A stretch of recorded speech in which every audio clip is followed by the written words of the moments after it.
Welcome back to my channel, everybody. In today's video, we're going to do another episode of my binder reveal, some cards in my personal collection. I've done one episode of this already. In my first episode, we went through the very beginning of my binders, which are alphabetized. So we started in binder number 1, which went with from Ronald Acuna to Xander Bogaerts. And today we'll look at binder number 2, which will pick up after Xander Bogaerts in the alphabet. In case you didn't watch those other videos, maybe you're a new subscriber, you just didn't have a chance to watch that other one. My cards are in alphabetical order. These aren't maybe my highest of end cards. Some of those I have in a 3200 count box. These are cards that I've had. Some of these have been in sleeves since the late 80s. And like I said in my earlier video, don't hate on me for having cards on both sides. As a kid, I didn't know any different. And I know some people only put them in on one side, but it's just the way I've always done it. So that's just the way I do it. So anyway, here we go. We're starting off with Wade Boggs. Great through the mail guy. I haven't sent any cards to him through the mail. Back in the day, I used to try to go in chronological order, so like 1986, 87, 88, so on and so forth. You'll see that won't work with all of them because some guys I just didn't have time to do it that way, and then I get off kilter there, and then I just forget about it. But anyway, I have quite a few Wade Boggs. Forget he was with Tampa Bay there for a while. Got his 3,000th hit with Tampa Bay. If you guys didn't know that, I think he might even be in their Hall of Fame or Ring of Honor or whatever. I used to love these cards. Any of you guys have these M&M cards? I think it was 1987, 88, something like that. I used to love getting those out of packs of M&Ms. But I believe he is a real good through the mail guy. Whoops, that's Barry Bonds, but I think he charges $5. But he's one of the best guys if you really love Wade Boggs. You can get a card autographed there if you have an Alec Bohm, I can't remember how to pronounce it, top prospect for the Phillies. Some people thought he might be called up at some point this year, but he hasn't obviously yet. Some of the big name prospects are getting ready to be called up. We already saw, well, here's Barry Bonds. There's the 87 rookie. We already saw Nate Pearson get called up. I've already made a video on Barry Bonds. I'm just going to go over him pretty quickly. I made a top 10 video, my top 10 Barry Bonds cards. We've seen Brady Singer for the Royals get called up. Royals are actually going to call up another one of their big pitching prospects, Chris Bubic, tomorrow. Is going to pitch for their home opener, quote-unquote home opener for no fans. So here's all my Barry Bonds cards.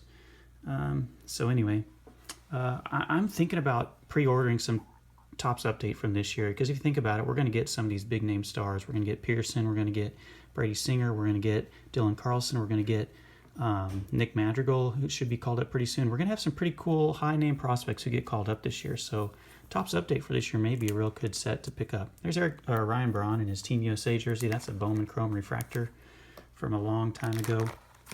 If anyone's a Ryan Braun fan, I actually have, here's a numbered card from Donruss, 211 career home runs. It's numbered out of 211. You can't really see it, but it's right there. There's a gold Ryan Braun. I'm not the biggest Ryan Braun fan, but I do kind of have some cool cards here. Here's Bregman. The expression on Bregman's face after Joe Kelly threw over his head the other day. Oh man, it was interesting for sure. I don't really have anything too crazy for Bregman. There's his USA Stars and Stripes one. I do have some Bregman rookies, but they're in my 3200 count box. There's another rookie. That's just the base rookie there. I have another one, at least maybe two more like that in the in my 3200 count boxes. There's a gold Topps update from last year, I believe. Here's George Brett, being a Kansas City fan. Everyone loved George Brett. This is this classic game card that all crinkled up because I just did so much with it as a kid. There's the M&M card again, starting lineup. I've been kind of on a little bit of a mission here to collect more George Brett cards. Like I bought these at a card show for like 10 cents each. I picked up some of these cards just randomly off of Facebook, and some fire sales you see on the internet for, 5, 10 cents, 25 cents a piece. Just a big time George Brett fan, being a Kansas City fan myself. I actually attended the very last home game he played in Kansas City. My uncle was nice enough to stand in line to get general admission tickets back when they had general admission tickets, and got me tickets and my brother to go to that game back in the early 90s. Here are my Chris Bryant cards. I know I have a lot of Cub fans on my channel, so if any of you guys are interested in one of these cards, there's a red Donruss card that's kind of cool. If anyone's trying to put together this set of the Chris Bryant highlight cards, just let me know. I'd make a trade or something with you guys, because I really like that. The 5-tool card, that's an insert from Topps from a couple years ago. I mean, I've got a lot of these Chris Bryant highlights cards, and I mean, they're not really valuable, but if anyone's trying to put together the whole collection, just let me know. Walker Buehler's a guy, I really like. I've got some decent rookie cards of his. Stadium Club, Heritage, the Snowflake one there, the Coming Attractions one from Archives, I believe, Topps Gallery. Buehler is an absolute beast, man. Sometimes, you know, there's Topps Chrome rookie. People don't quite notice because Topps Fire, I really love that design. It's because he plays out on the West Coast, and a lot of people are asleep by the time his games are played. Here's Bumgarner, also the 5-tool. Bumgarner quit his deal with Topps. Like, he doesn't have very many cards anymore. Like, he'll still have Donruss cards because they don't have a license, but you won't find Bumgarner in Topps cards anymore. I don't know exactly what his deal is with them. There's a Byron Buxton randomly in there. Here's my Miggy Cabrera, the young Miggy Cabrera back then. Look at that, how young he is in that. He actually hit a couple home runs tonight. He's already got 3 home runs this year. I think he slimmed down a little bit. I hope he's finally getting back to health, because, man, he was such a force when he was healthy. Won the Triple Crown that one year. And then just his body has kind of betrayed him, and he hasn't been able to really get much bat speed or really much power back into his game. Lorenzo Cain, I've got a million of this Topps card. Let's see, Topps Chrome purple or pink, Topps Chrome regular. There's my man Lo Cain. Obviously love him for what he did for the Royals. Robbie Cano, I'm not the biggest Robbie Cano guy, but I do have Robbie Cano in my binder. He could be a Hall of Fame player one day. His stats are still really, really strong. And even though I'm not the biggest fan of his, there's a numbered card from Donruss. That's numbered out of 90 something. I can't really see it right here. 97. Jose Canseco, here's one of the original pages. This page has been in my binder from the late 80s until now. Jose Canseco there with the shovel. Never really knew why he had the shovel. Super famous for being the Bash Brothers with Mark McGwire. Also super famous for letting that foul ball hit him in the head. Also famous for pitching that one year, putting him into pitch, and then he got hurt. There's Steve Carlton from '86. I just threw him in there. More of Jose Canseco. All right, we have Matt Carpenter. I might need to take him out of here because he's not exactly living up to, at least last year, he kind of had a down year, so I may take him out if he has another down year this year.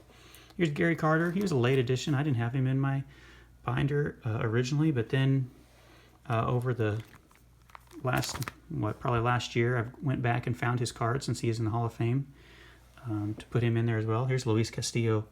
So good and kind of underrated. He's kind of been lost in that Reds rotation just because they haven't been that good, but he's such a good pitcher. And oh my goodness, have you guys seen what Sonny Gray has been doing? Look up, he's got like a streak of like 30, here's Aroldis Chapman, 34, 35 straight starts, allowing less than 6 hits. It's ridiculous. He's just insane right now. There's Matt Chapman, one of my favorites. I've talked about him a lot on my channel. I really love Matt Chapman. I found this one in a flea market for $0.25 in like a little grab bag for $0.25. Chapman's only played a couple years, but his defense is so good, and then his offense is obviously pretty good as well, but his defense gives him so many extra points in the WAR category. Here's Michael Chavis, kind of having a rough start to this year. There's Eric Chavez.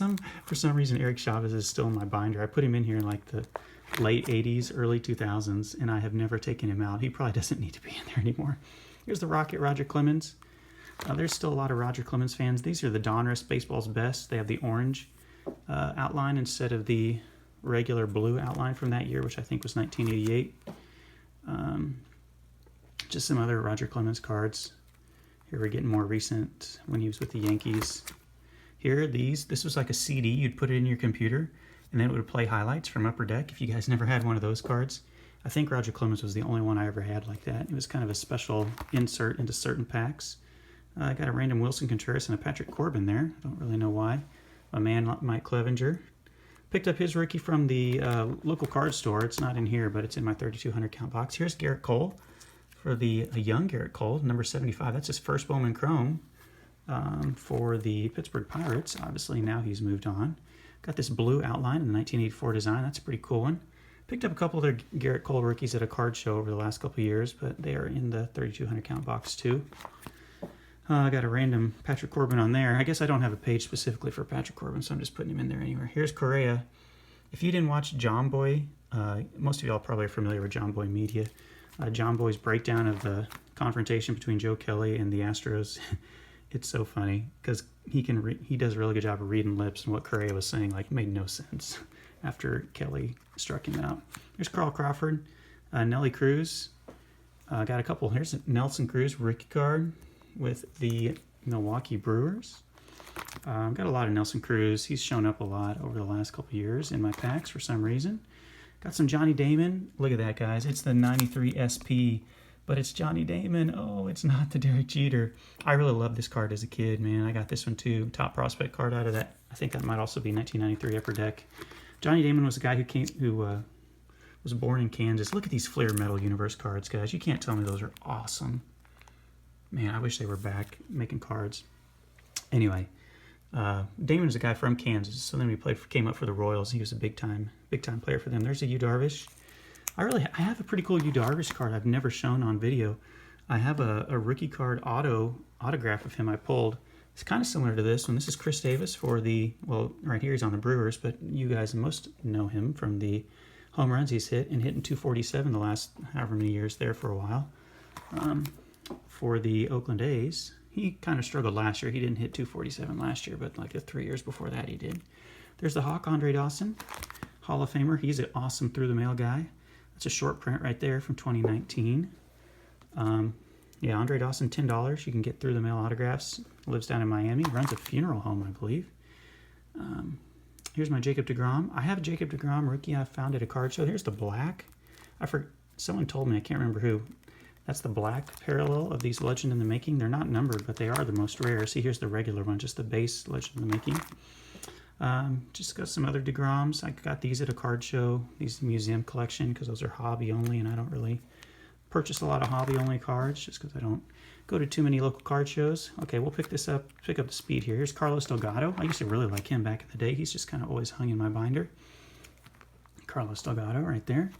We're starting to wrap it up here. There's a Hunter Dozier rookie. He's on the COVID-19 list right now, but hopefully he can start to come back here in a week or two. Rafael Devers. There's the rookie of Devers from 2018 Series 1. Got a couple of those. This gold from Optic. That's a pretty cool one, the lime green. There's the rated rookie.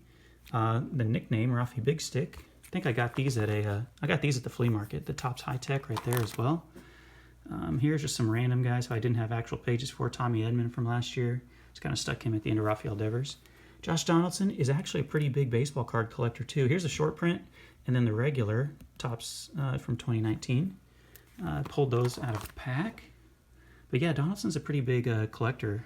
I read that in a Beckett magazine, I think. The most recent Beckett magazine I picked up. And we're coming near, there's a couple more Tommy Edmonds. John Duplantier. I actually have his autograph that's from Topps Update from last year. There's the big donkey, Adam Dunn, smacking those home runs and walking for the D-backs and the Reds. Dennis Eckersley, Hall of Famer. I knew him mostly as a closer, but you guys that watched the earlier part of his career know he was a good starting pitcher before he made that transition to closer, and now he's kind of been a controversial, getting into it with David Price there as an announcer for the Red Sox. Jimmy Edmonds obviously made one of the greatest catches in Major League Baseball history in Kansas City against light-hitting infielder David Howard. The only reason he could make that catch is because he was playing so shallow, and he didn't expect David Howard to hit it over his head. Here's our man. Rest in peace to Jose Fernandez. I really wish we could have seen what he could have turned into, because he was a great pitcher before his untimely death. And then we're going to wrap it up here with some rookies. Prince Fielder. I picked these. This is about the time I got out of card collecting, about the time these cards were made. I don't know if that's 2007 it looks like. On the back, got a couple Wander Francos I stuck in here. Jack Flaherty rookie from Topps. Here's some other Jack Flaherty's. Flaherty was just so filthy last year. I really like this. This is a different photo that they used on the regular Topps card in the Topps holiday version, because that's his regular base rookie. But I kind of like the photo on that holiday one a little bit better.